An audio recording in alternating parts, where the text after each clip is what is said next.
And also, you may wonder why the US in particular, as far as I'm concerned. What I dislike about European schools is that while it may be shorter if one is coming in with a master's, the advising quality leaves much to be desired most of the time, especially in continental Europe.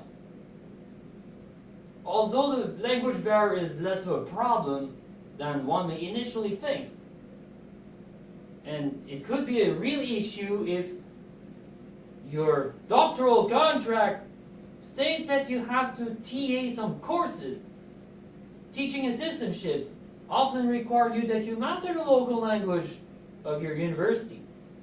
And of course, since there are no coursework and the advisor is often not available for what queries you might have, the advising may not be as good as you may have it in Canada or in the US. Even though you have some coursework to do, I chose the University of Minnesota in part due to concerns about advanced standing and course waivers. As far as Minnesota is concerned, you will have to send your syllabi 10 business days, or before that preferably, 10 business days after you get your acceptance letter.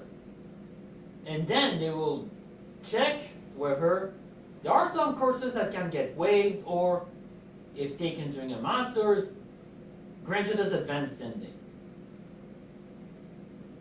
And also, European countries have cut into research budgets much more than the United States government have. Because in the US, there is massive gridlock between both chambers of Congress and between Congress and the executive branch, hence limiting any ability to cut or to increase funding as well.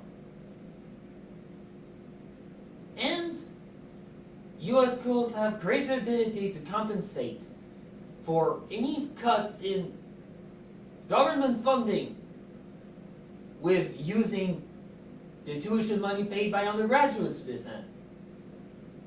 And let me finish that. If you want to go to the US in order to protest some cuts, especially if Harper's re-elected, you will definitely not aim for the same school, depending on how strong you are. If you're 3.0 to 3.2, then it would be ill-advised to aim for the same schools as the near-PGS or D students.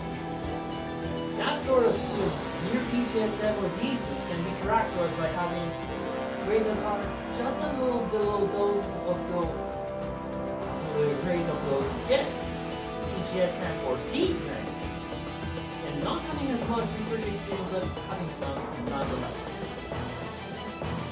Whereas the students at 3.0 to 3.2 may have some research experience. We don't always have. You may be less comfortable with the prospect of doing it for political reasons if you are near PGS MOD student, in which case top 40 schools in the US are fair game for the near PGS MOD student. The ability of Canadian students to succeed in graduate school is much less questionable than that of Chinese or Indian students, especially since the latter seem to focus so much on the coursework that their transition to research may be a little stunted and oftentimes rather lengthy if they can successfully transition at all.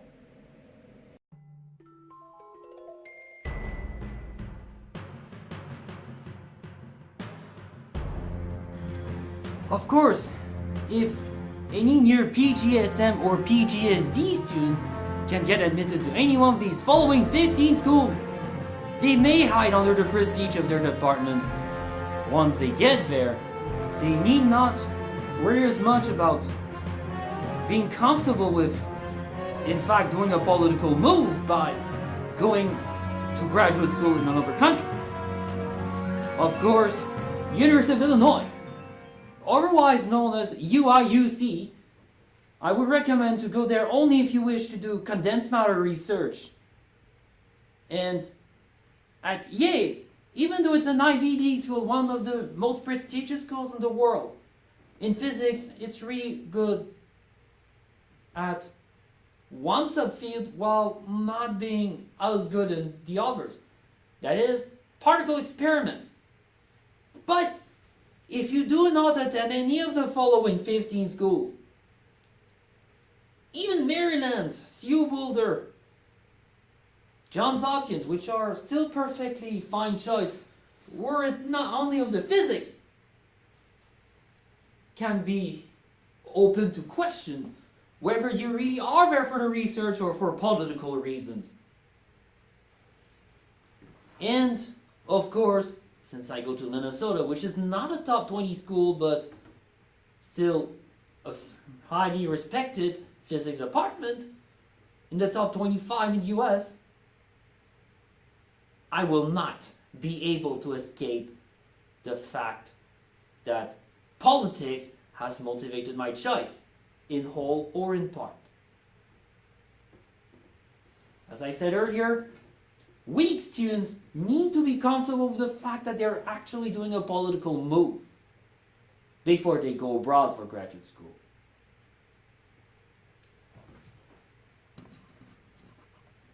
Thank you for your time. Thanks for watching, and see you later.